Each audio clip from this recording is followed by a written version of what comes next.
Should we go ahead and get started? Let me just double check that no one else is in the waiting room. Okay. I think we're all good though. Yeah, we can go ahead and get started. So welcome everyone to our First Generation Experiences event. This is an event hosted by both the Women's Resource Center and the Latinx Resource Center as a collaboration. My name is Carolina Zuno. My pronouns are she, her, hers, and I'm a feminist peer educator at the Women's Resource Center. Hi everyone, my name is Paulina. My pronouns are she, her, hers, and ella, and I am a peer navigator at the Latinx Resource Center. Sorry, give me a second. There we go.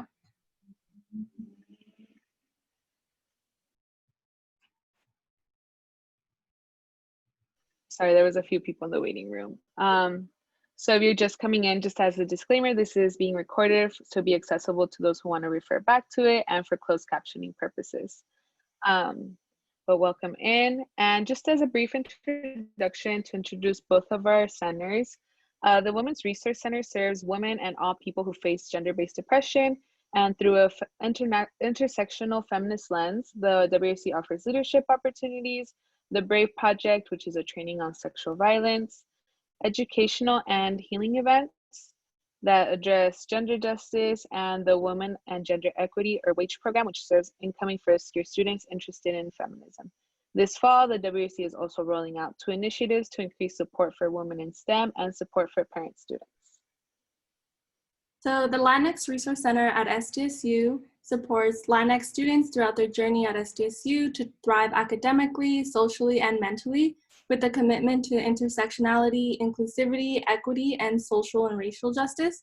So we are grounded on 6 principles: comunidad, which translates to community; colaboración, which translates to collaboration; conocimientos, which could be knowledge or wisdom; confianza, which is trust; conciencia, which is conscience; and conexiones, which is connections.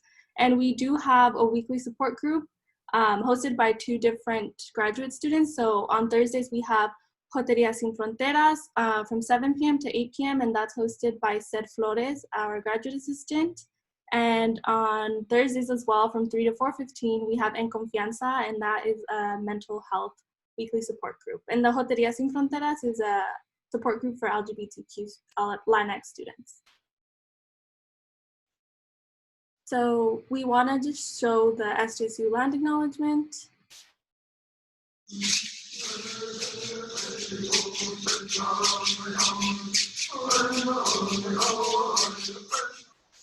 Hauka, Noshkana Nachihi.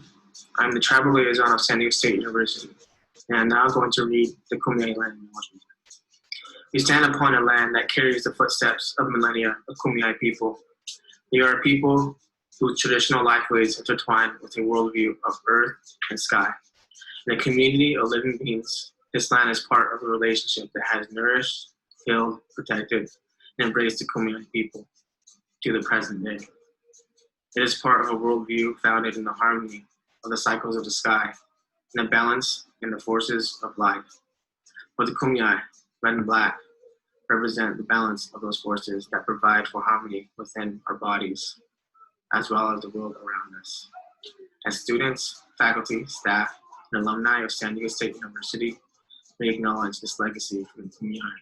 We promote this balance in life as we pursue our goals of knowledge and understanding. We find inspiration in the Kumeyaay spirit to open our minds and hearts. It is a legacy of the red and black. It is a land of the Kumeyaay. Yechan, my heart is good. In your womb, in your patches.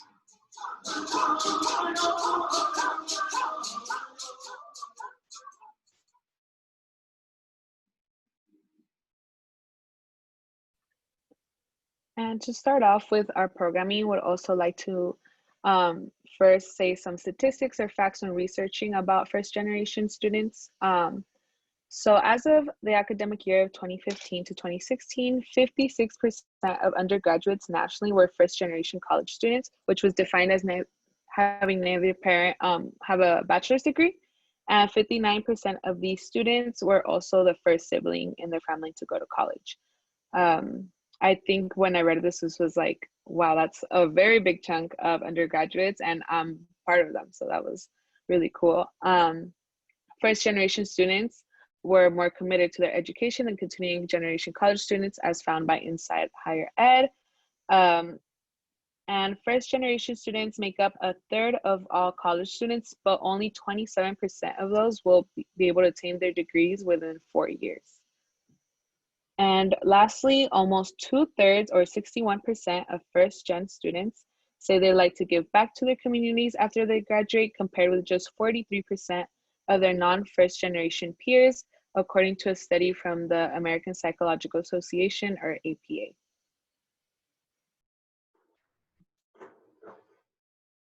So we have some more statistics to share. While continuing generation students reported a median familial income of $90,000, the median for families of first-gen college students was reported just over $40,000.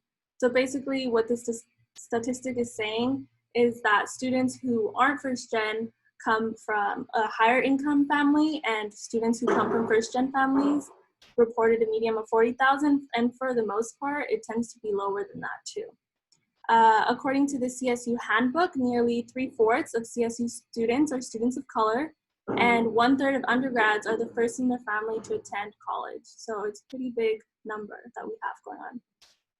And then we also want to highlight that students who are first gen can have different intersectional identities. So they might not just identify as first gen, they can be a first gen student and a minority, they can be first gen as well as LGBTQI first gen and low income, or a host of other identities that are important for the consideration of their path in academia. Okay, so before we get our group discussion, Plática, going, I wanted to introduce the Vegas rule, and for those who are not familiar, it's basically what's said here stays here and what's learned here leaves here. Yes, thank you, Paulina, for explaining that. So just to be aware that whatever is going to be discussed here stays here. And of course, when navigating this group discussion or plática, we'd like to have, of course, anyone who would like to unmute themselves share. But if not, feel free to put it in the chat box. We'll be doing chat box highlights as we navigate the discussion. So if you don't feel comfortable unmuting yourself or putting your camera on, that's totally okay. Go ahead and use the chat box. So our first group discussion question, we wanted to think about what is a first generation student? What truly defines a first generation student? So even though it's a broad question, we'd like you to think about the circumstances or specific characteristics that come to mind when you hear the word first generation student. So take a minute to think about that. Feel free to unmute yourself at any time, or go ahead and put in the chat box and we'll go ahead and read it.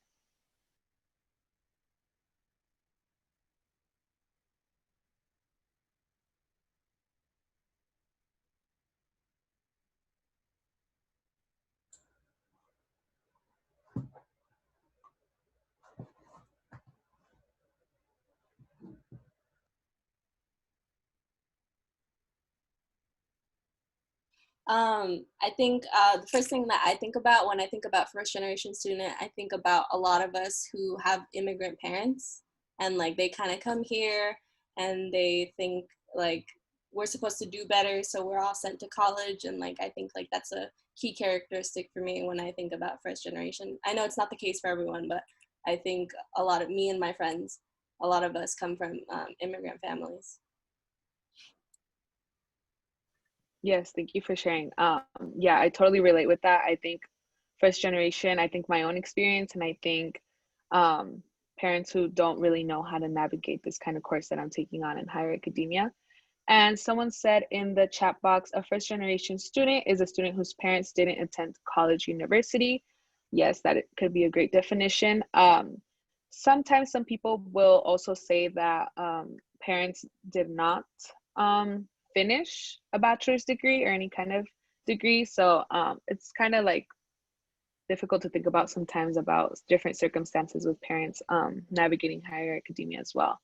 First gen is the first time doing things. Yes, that's a great way to explain it as well. First time, yeah. That my parents never did, yes. Anyone who wants to unmute themselves, go ahead if they want to share. I know for sure for me, when I think about my identity as a first generation college student, and when I think about the definition, I know I like to put the word resiliency in there, or resilient, because I truly, as much as academia and a lot of people put first generation college students in its very deficient mindset, I really do like looking at us like through an asset mindset where we are so resilient and we got here just as much as like everyone else who's gotten here too, that does have maybe that background or that extra help. So I really do think about resiliency when I think about first generation college students. Yeah, that's great. That's a great like word to attach to it, which some people who don't identify as first gen may not even think about. Yeah, thank you for sharing. Anyone else relating to the first question? It could be any kind of circumstance, different identity, anything that comes to mind, characteristics based on first gen. I just kind of wanted to add that being a first gen student doesn't necessarily mean that, well, obviously the definition is that your parents didn't go to college, but if you have an older sibling that went to college, that doesn't mean that you're no longer a first gen student. So in my example, my oldest brother, he got a bachelor's degree from Cal State LA, but I still identify as a first gen student despite the fact that I have an older sibling who attained a college degree.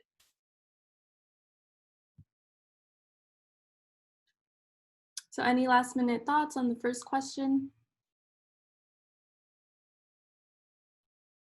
Okay, so we can go ahead and move on to the second question.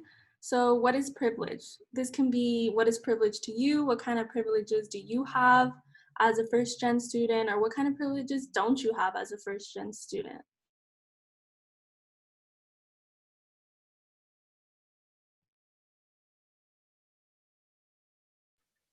So just to read off the chat box, someone said, that reminds me of the time when I heard someone saying that first gen students can be an inspiration for others to follow and continue with their education. Yes, very true.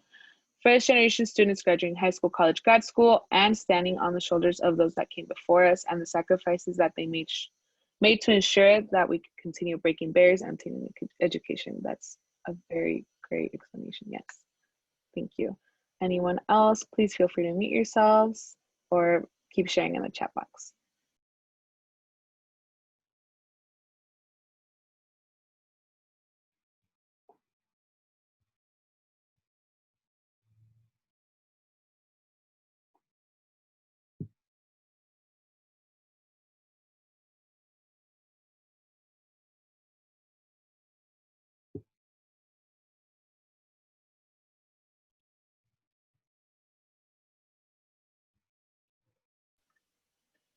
So people are sharing, seeing what people from my parents' country have achieved in the US. Privilege, the ability to do something that others may not be able to do. I think privilege has to do with inherent advantages. Some have over others, and it's on a spectrum. So someone could be privileged in one sense, but disadvantaged in the other. Privilege, a special advantage that was gained by birth, social status, and or color of skin. Yes, thank you so much for sharing. Those are great definitions. It could be different characteristics based on privilege as well, so feel free to put those in.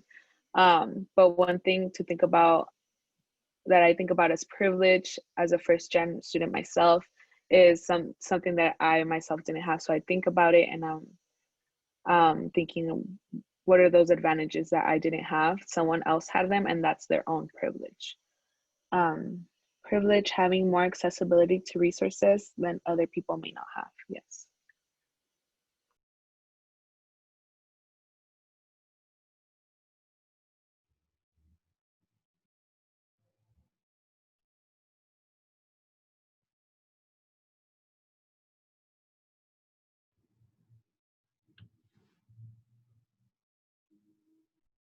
Does anyone have any other last minute comments before we move on to the next question?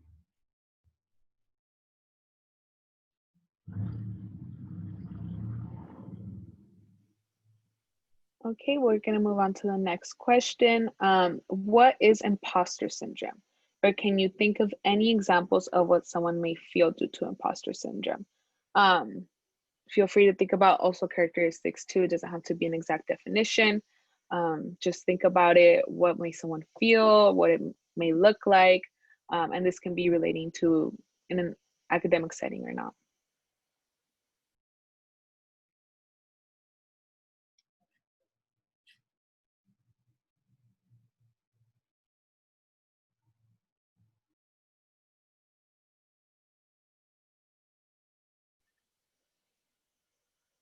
That you are deceiving others. Okay, yes. When a person thinks that he doesn't deserve what he has. Yes, both very true. Feelings of being inadequate, even in spaces and situations where you are more than qualified.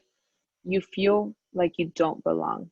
So yes, I'm seeing a very universal kind of thing of not being able to belong somewhere. Inadequacy, uncomfortableness.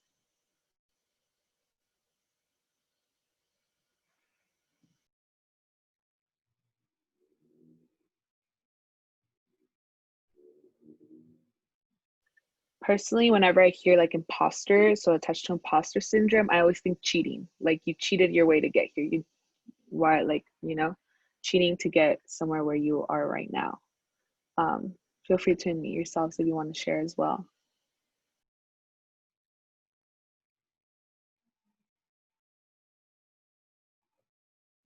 Self-sabotage, okay. Anyone else?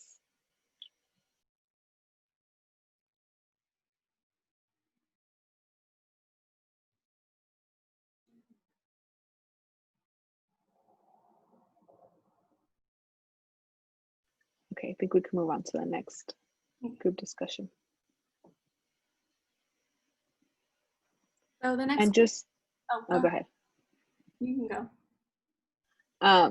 So we're just going to dive in a little bit more deep into our conversation about first generation students. So I want to ask, what are some struggles you feel as a first gen student at SDSU face that others may not?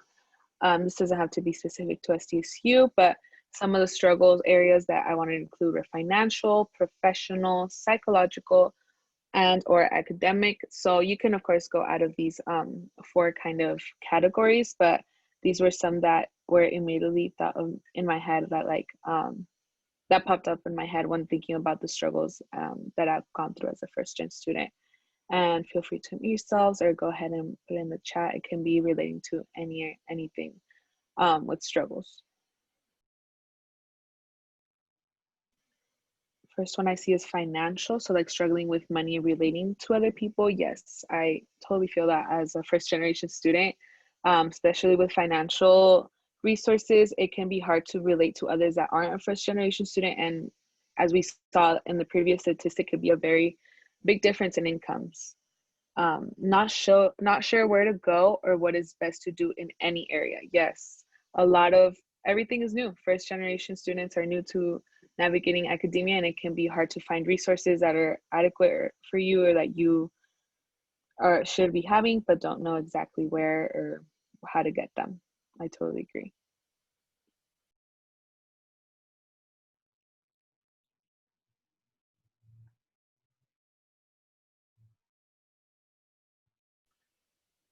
Moving away from family for the first time. Yes, that is one I cannot relate to. I am from San Diego, so I bet that could be very challenging for some people.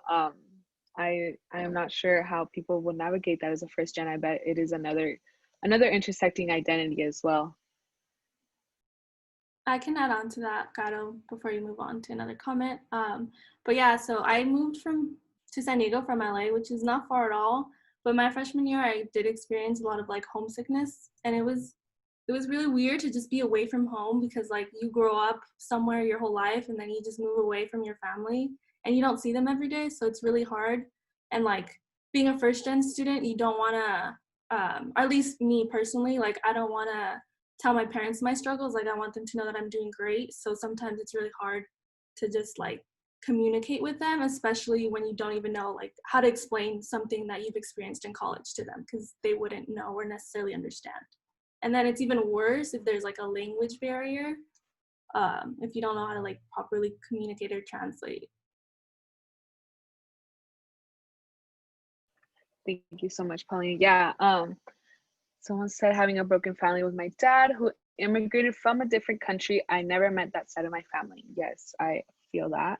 Um, someone said I'm also from LA, but because of COVID, I didn't end up moving to San Diego this year. Yes, and with COVID happening right now, first generation students, I think, will be facing more struggles as there is so much more barriers when you're not in person, accessing resources and just navigating academia through online school, which we're going to get more in depth later on. Yes, it could be very, very challenging. Working with first gen students, I've realized how many hoops students have to go through in academia, especially with gatekeeping. Yes, okay, that makes sense. Please feel free to mute yourselves and share personal experiences if you feel inclined to. We're here to have this group discussion as a way to kind of unleash these different like aspects and identities that relate to first generation students. So yeah, I've seen a lot of financial and academic struggles so far in the chat.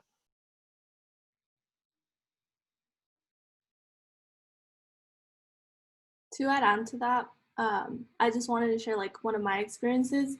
So some struggles can even be combined, right? Like I mentioned earlier, like financial and academic. So if you have to have like 2 jobs or 3 jobs just to like financially sustain yourself, it can get in the way of your academics.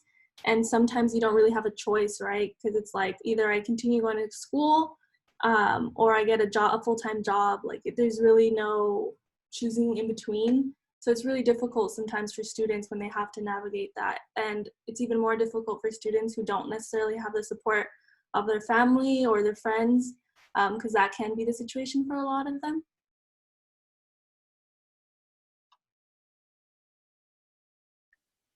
Yes, I totally relate to that. I feel like it's not spoken enough. Those who are full-time students and yet have to work at the same time. As a first-gen student, navigating academia was very expensive. For the first time, my family did not know exactly how that was going to go. And of course, I had to be working at the same time. I still do. I bet a lot of us could probably relate. Having work done on time and situations like group projects were really hard to schedule on a basis because I had to work and I had a specific schedule that I had to follow no matter what time I wanted to designate to homework and stuff like that.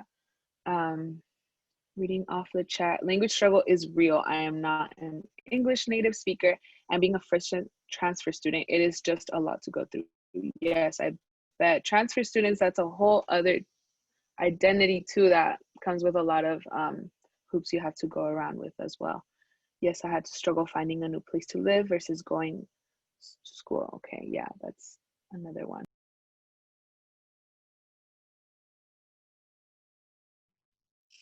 I can share a little bit about my experience. My name is Oscar Duran.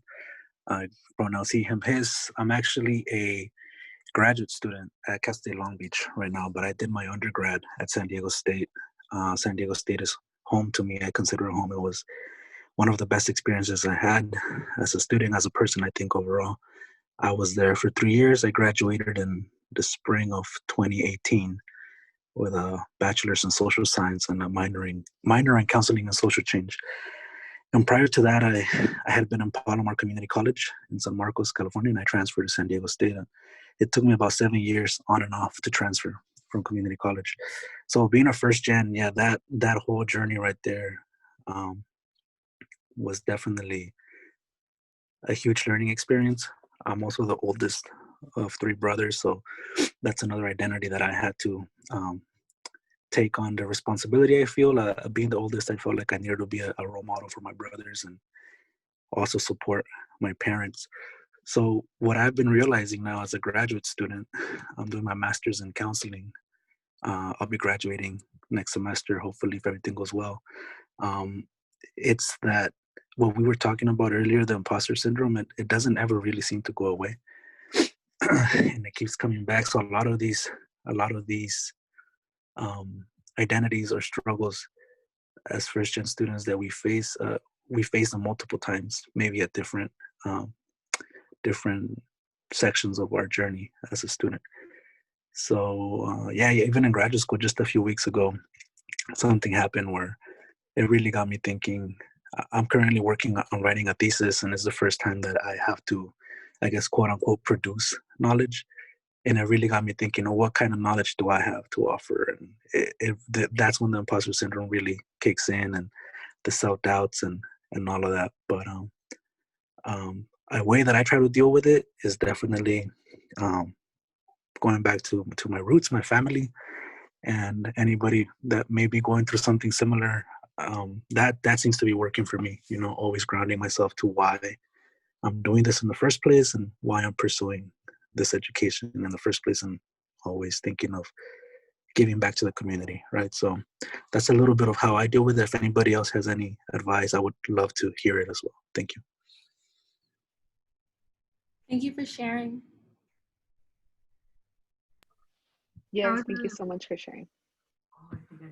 Sorry, I was gonna say that would be amazing to share. I know I'm also a graduate student at San Diego State, and my name's Leslie. I'm from Zashir. Yeah, and I think something for me, I really do feel like the imposter syndrome just never goes away for me, and I get so frustrated because I'm like, but I'm here.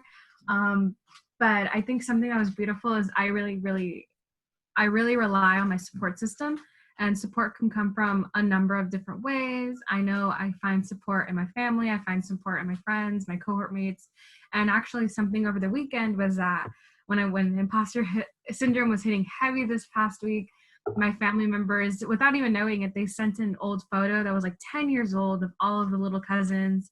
And seeing that and seeing who I was back then and how much more like of imposter syndrome ruled my life back then to where I am now, I was just like, oh my goodness, I've made so much growth during this time. So I 10 out of 10 recommend for anyone, if you have old photos, or if you have people in your life that have been in your life a long time, lean on them, and I think they help you remind you of where you come from and where you're heading. So I thought that was beautiful. Thank you for this event. I sadly have another event at 4 or a meeting at 4 o'clock, but I appreciate sharing space with everyone. Thank you for sharing, Leslie, and for joining us. Hi, folks. My name is Yesenia Sanchez, she, her, ella, with the Latinx Resource Center. And I do want to really respect the space of students, and props to those of you leading. I did want to share a little bit in follow-up to Oscar's comment and Leslie's, you know, that imposter syndrome is a continuum. I can definitely relate to that. You know, first having learned what imposter syndrome meant, and having language to it during grad school. And now, you know, throughout my professional career, throughout 15 years, both in nonprofit sector and higher ed, I've had it. So it's something, you know, that I did want to just offer, that you will continue experiencing, and it's ebbs and flows. But just as you will experience it, you will also strengthen your resiliency and your courage and your strength, right? And it will get better, and it will get, when it does come up, you'll be able to do it in different ways. So I just wanted to afford that, because it is a reality, and it's something that, you know, it's not just a reality, but something that it's not ours to carry, right? Understanding that it's connected to systemic racism and prejudices that have conditioned us to believe that we don't deserve to be, we're not worthy, right? We're not, we don't deserve to be the spaces that we are. And hopefully you have many people telling you, but I also want to tell you that you deserve to be where you're at. You deserve to be at SDSU and the different spaces that you're at, and you're worthy of everything that is valuable. So thank you for the space and the work that you all did to make it happen. Thank you. Thank you. Thank you so much for sharing that. Yes, that is why students like Paulina and I, and anyone who works at the centers, and everyone in this event is here to be related to. I think that is very important with the psychological aspect of being a first-gen student. I think that's why I also included psychological, because this whole imposter syndrome, of course, like you said, is still going to be present with us. And it's important to surround yourself with a support system, with spaces like these, with centers that promote first-gen students, that have resources for them, campuses that support them, that want them to keep being here. So I think it's so important to hear from people like everyone here in this Zoom meeting, from Oscar having to be in your master's already. I aspire to get my master's someday. I want to hear from other people doing it. I want to be in a professional, Yesenia. I want to be a first-gen professional. And of course, all experiences are valid. We all start being students here. And yeah, thank you so much for being vulnerable and sharing your stories. If anyone else has anything to add relating to experiences, psychological, financial, professional, or academic kind of experiences, go ahead and unmute yourselves and share in the chat, please. And thank you for everyone also sharing in the chat. Sorry, I wanted to have people share, unmute themselves too.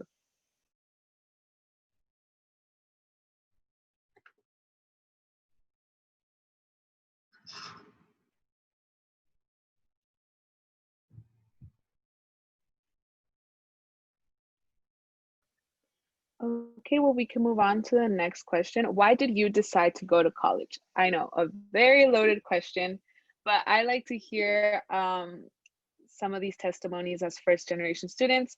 Sometimes I don't get this question asked as much as I would like to. I think everyone has unique experiences as first-generation students that drive them to pursue higher education, as we know is not as accessible to us. So I would like to know some of those things. So go ahead and unmute yourselves if you feel comfortable or sharing in the chat.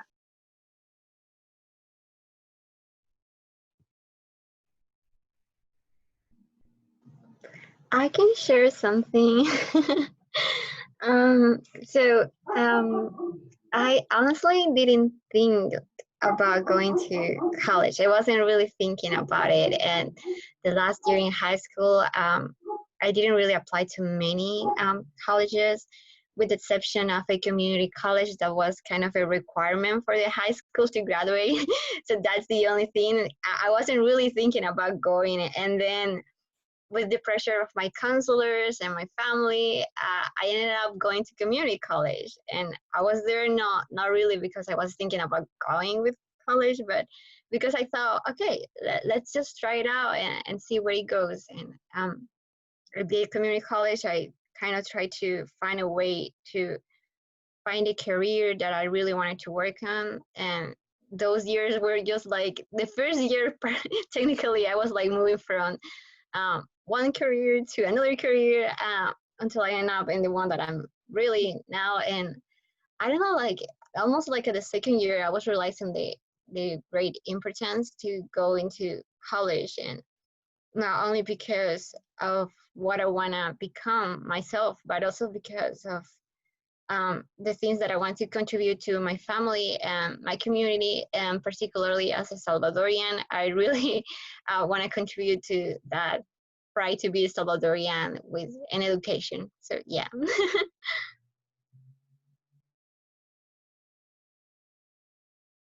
Thank you for sharing. That was really powerful. That's also another identity that a lot of students can identify with, right? Being from a different country, being an immigrant, not necessarily having the same rights as a US citizen. And that's a whole nother different struggle that you have to go through, especially financially. If you don't qualify for financial aid, that's something that you have to go through. And then with the political climate that's been happening this past year, like this just added stress for students, specifically Dreamers. So congratulations for being here. And thank you for sharing again.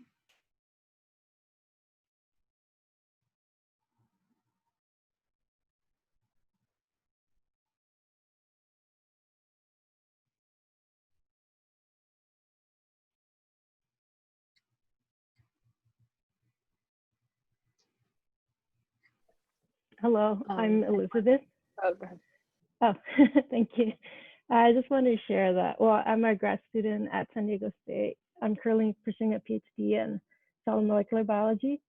And my parents immigrated from the United States when they were very young, and they didn't have the opportunity to continue on to like even middle school or high school. They just couldn't do that. They couldn't afford it. And from a very young age, they motivated my siblings and I to get good grades. So every time we received an A in whatever course or test it was, they provided us with a gift. And so that really motivated us to do better. And because then we can accumulate all these like very cool things. And so they also instilled in us the importance to pursue an education. And they always said, like, if you get an education, like, you don't have to slave like day after day like we do. You can get a career that in the office, maybe in the lab or something. But the thing is, you don't have to physically work as hard as we do and be tired and not be able to have the energy to do anything else outside of work. And we wouldn't have to work, 2 jobs or even 3 jobs. We can just stick to one, Monday through Friday, 8 to 5, and that's it. The rest of the time is yours. And so that is something that really motivated me at first to go to college and get a career.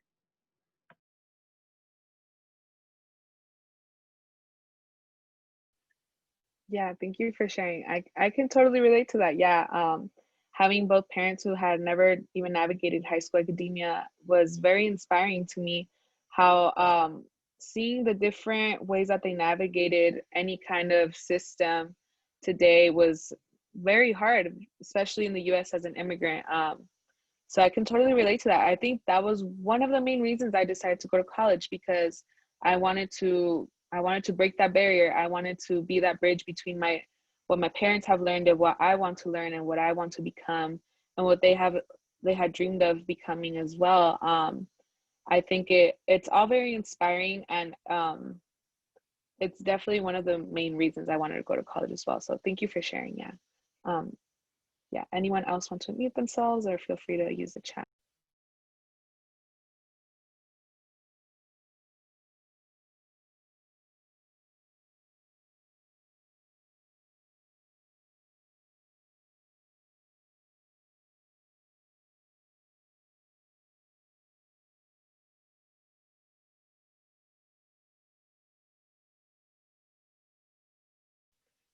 Okay, I think we can move on to the last question, is what kind of resources or workshops would you like to see in the future as a first generation student? So basically giving your identity as a first generation student.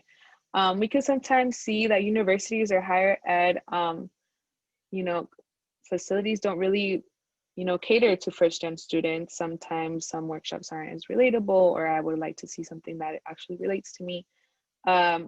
I know there's different offices here in SDSU, like EOP, Undocumented Resource Center, Women's Resource Center, any kind of identity center could offer those kind of workshops like we are right now. But I'm just curious to see what kind of other resources people would think of or like would want to see. I think it's important, especially as a student faculty member at SDSU, to see what people like me, like that identify as same things as me, would like to see.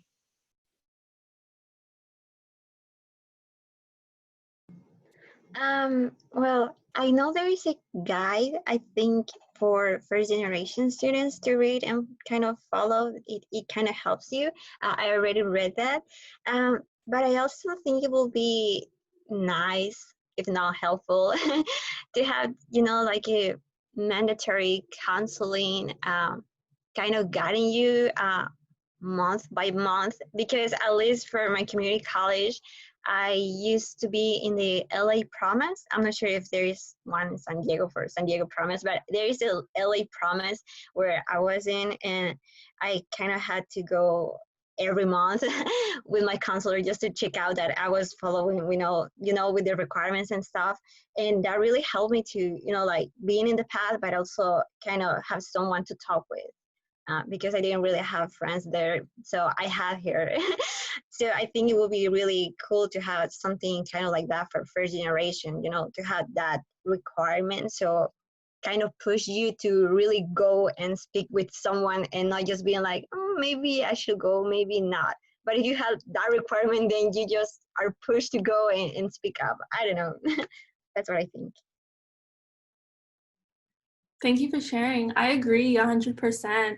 Luckily, I was in the EOP program, which is the Educational Opportunity Program. And in order to be in EOP, you have to meet with your designated counselor once or twice a semester, I can't remember, in order to continue being in the program. And so for me, that was really helpful because I always went to my counselor for like literally anything that I was having trouble with.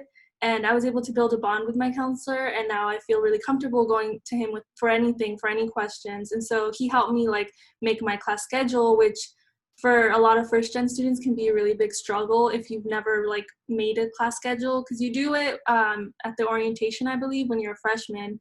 But then after that, you're just kind of on your own. And if you don't really have anyone to tell you what classes you need to take, you might even like mess up and add classes that you didn't even need or something. And then you kind of just like spend more time here, or if you didn't want to, you would spend more time here than you needed to. But that's a really good point.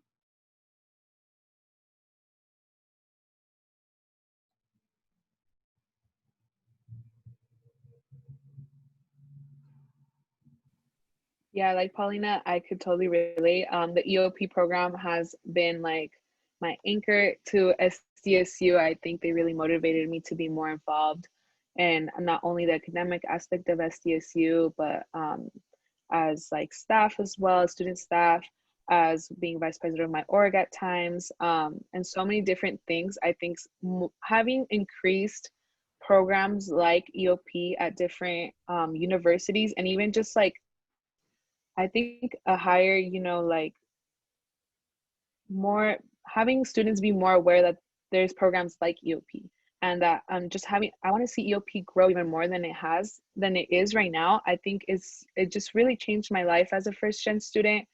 And not only having academic support, but like, you know, I was also able to form a bond with one of the counselors there as well, that would not check up on me only on my academic side, but on like how I was doing, how I was coping with all my classes and managing that as a commuter student as well. And all of that stuff was so helpful to me. And I just want to see programs like that grow and flourish and have even more students join and have even more universities have them, because I know not all universities have EOP. So yeah. And in the chat, how to navigate school, class, and give advice about opportunities that can reinforce those who are struggling or just have no idea it exists. Yeah, I totally agree. I want to echo everything that has been shared, and just thinking about my journey as an undergrad at San Diego State right now, reflecting on that and listening to everybody's what everybody's been sharing so far. I think, as I mentioned, my undergrad experience was challenging. It was definitely challenging. It was tough. I also moved away from home, you know, so it was a challenge, but it was also amazing. You know, the growth that I was able to accomplish. And looking back on that, I think mentorship was a huge component of that. Right, I was able to connect with somebody on campus and multiple people on campus that really lent a hand to me. And one of them was EOP. So EOP was like a family away from home. So I'm thinking for the future, maybe collaborating with them to come share some of their resources. I know they have mentorship programs. I was a SOAR mentor for the SOAR transfer mentor program that they have. So that would be awesome. I know right now traveling is impossible because of COVID, but studying abroad to me would really open my eyes. I mean, I had never left my hometown for 25 years until I went to San Diego State. I mean, I've gone to Mexico, you know, things like that, but not like actually traveled. And when I was in San Diego State, I studied abroad twice. I went to Cuba and I went to Spain, and it was amazing. Now as a graduate student, I did it again and I went to Thailand. So these type of experiences that as first gens, we never think, well, at least for me, I know I never thought about, like if they would have told me you're going to go to Cuba in the future, you're going to go to Spain, you're going to go to Thailand, I would have been like, yeah, right. Like I don't even leave San Diego, you know, but those type of experiences I feel really help people expand their mindset, they break, it helps, at least for me, it helped break my own ceiling, my barriers that I had put on myself. Being part of a student organization, I was the vice president of LASO for a year when I was in San Diego State, the Latin American Study Student Organization. That really developed my leadership and like self-confidence skills as a first gen, and it really helped with the imposter syndrome. It was a way to kind of, you know, combat that. So any of those type of resources that can help develop a person and a student, I think it would be great to put them in workshops in the future if there's able to make those partnerships. You know, all of those things really helped.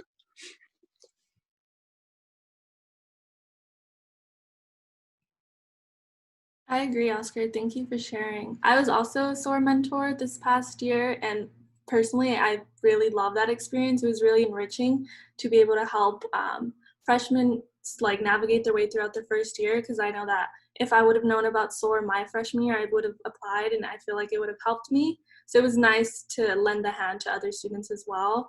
And it's always difficult, at least for me, when I was a freshman, to like get a hold of all the resources.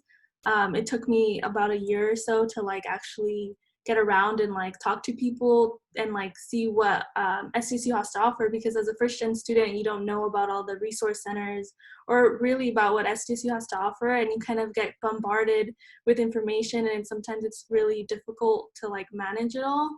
So I think if we found a way to like talk to first gen students, specifically freshmen, and just like tell them this is what we have to offer like all throughout SDSU, then I would feel like it would make their experience better.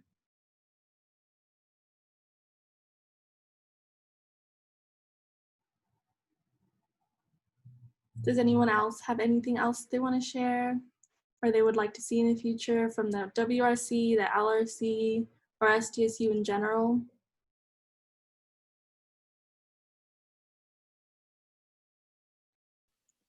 Yeah, I just want to add on. So far, I'm seeing a lot of like mentorship kind of opportunities and resources that have also helped first gen students. So I think coming from identity center, we can also push to make sure that a lot of more students know about these resources. So sharing them right now through social media is really key, which is the way that everyone's connecting. I think making these resources more accessible and available to students is key to having them know about them and then later on benefit from them, like all of y'all have shared. But yeah, thank you so much everyone for sharing.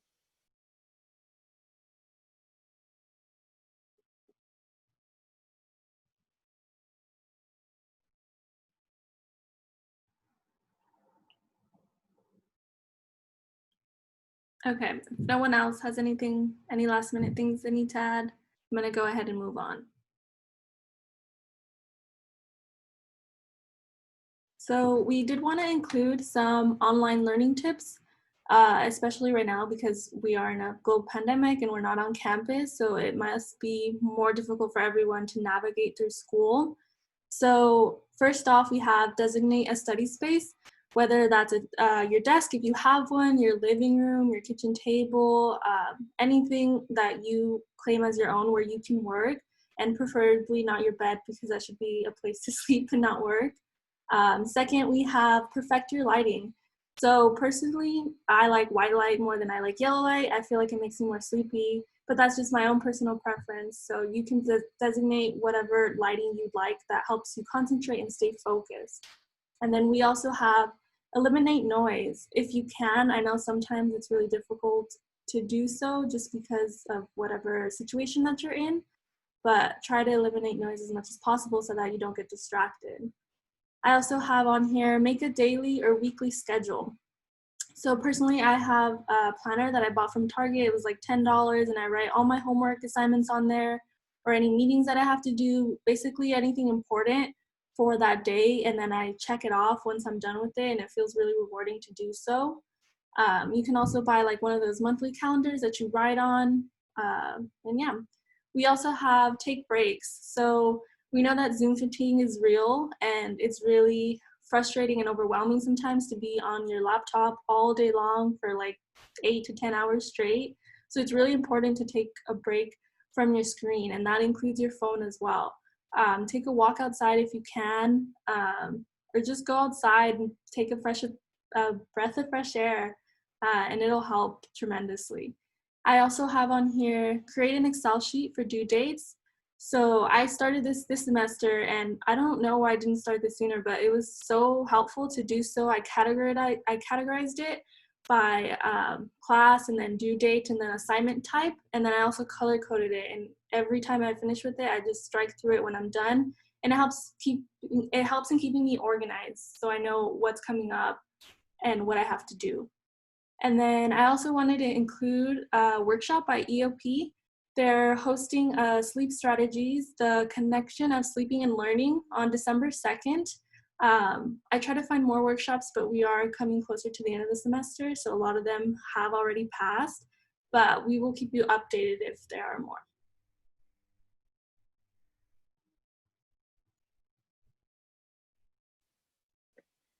Yes, and we wanted to finally also share some resources that we all found based on first generation identities. The first one is the website for, I'm not sure how it's pronounced, it's DAISA, I believe, and its mission is to facilitate access to enrichment programs, as well as awareness of resources and tools that will help first gen students succeed, regardless of major or graduate program.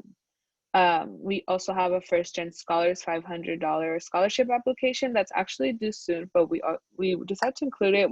I had come across this via Instagram, and I thought it was really cool to share. It was in celebration of Hispanic Heritage Month, so yes, that is on there. We can also share the Google site, so you can just click on the link to access these. I think that would be probably easier than putting each one individually in the chat. And then we also have scholarships, but these are specifically for California residents. I apologize if you are not a California resident, but I wanted to find some that were also kind of like, could be used for everyone, but because more, at least not me, I don't know a lot about scholarships. I never applied to one, and like, it's hard to cater to like your own identity, but overall these can like, you can also, like narrow them down based on identity. So like if you're, I think like psych major or like that major, it's also like you can navigate those. And then the UNIGO website is the First Gen Scholarships and Organizations. So it's on scholarships and organizations that cater to first generation students. So we're gonna be also sharing these slides. And someone said in the group chat, on planners, an offer from Latinx Resource Center, we received a donation of passion planners. If you would like one, please email. Oh, awesome. Thank you so much for sharing that resource. And you can pick it up at the food pantry, or it could be mailed to you if you're out of the area. Thank you so much, Yesenia, for sharing that resource. Something else I wanted to add, we didn't put it on the slide, but there is a First Gen club on campus. We can also include that in the slides, and whoever would like these slides, feel free to let us know so that we can send you that information.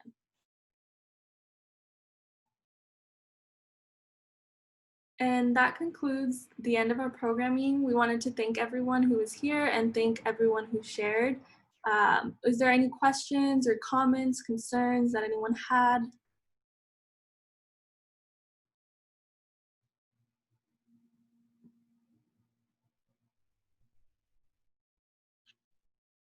Also, if you don't feel comfortable asking now, you can always email us, and you can follow us on social media. We are really active on Instagram. That's where we post all of our events. And then if on the stories highlights, you can also see like events for the day that are being promoted or for the week. So it's a really good way, a resource to keep up with what's going on with both centers. Yes, we also have our events flyers all on our Instagram. We also have our Linktree, which has resources, RSVPs for more workshops, and just updates on anything that is relevant to SDSU workshops and Identity Center workshops as a whole. I have a quick question. I remember I tried to contact with CAFE, I think it was called the student organization, but they didn't reply to any of my message. And then I tried to contact with one staff member from the Latin Resource. I forgot her name, honestly, because it was like really in August early. But I didn't have any reply. In like she told me that she will tell me more about the organization, the student organization, but then I didn't know anything about it. So I'm not sure if it's still open or if it's still, you know, working at all. Do you know? Yeah, I can answer that. So actually the Cafe for Women of Color, I'm pretty sure that's the programming that you're talking about. So it did go inactive, I think it was last semester, and we just brought it back this semester, which was a collaborative event between the WRC and the CIR. And I'm actually on the team, so if you can feel free to email me at the WRC email if you want more information. We have one more event going on specific to that series, and then it should be going on in the spring as well. So if you want to collaborate, I'm so sorry. If you want to collaborate as well, you can go ahead and email the Women's Resource Center email that's on the slides. So Liana, All right, is thank it you. Cafe for women of color? Oh, sorry, is it Cafe for women of color, or is it Cafe that Central American students for education? Yes, that was Cafe. one, and the Central American. Yeah, so unfortunately right now they've been inactive, and feel free to, I'll put my email on the chat again. We've been trying to figure out how we can support Central American students specifically. Cafe is actually one of our founding organizations, but unfortunately, so far it seems that they're inactive this academic year. But feel free to email us, and we're happy to, if you are interested in starting up Cafe, we would be more than happy to support folks that want to come together and start an organization, a student organization, or help you connect with other students that are from Central America or South America. That will be really nice. Thank you, Ms. Yesenia, and I'll email you just to make sure to get in contact with you. Thank you.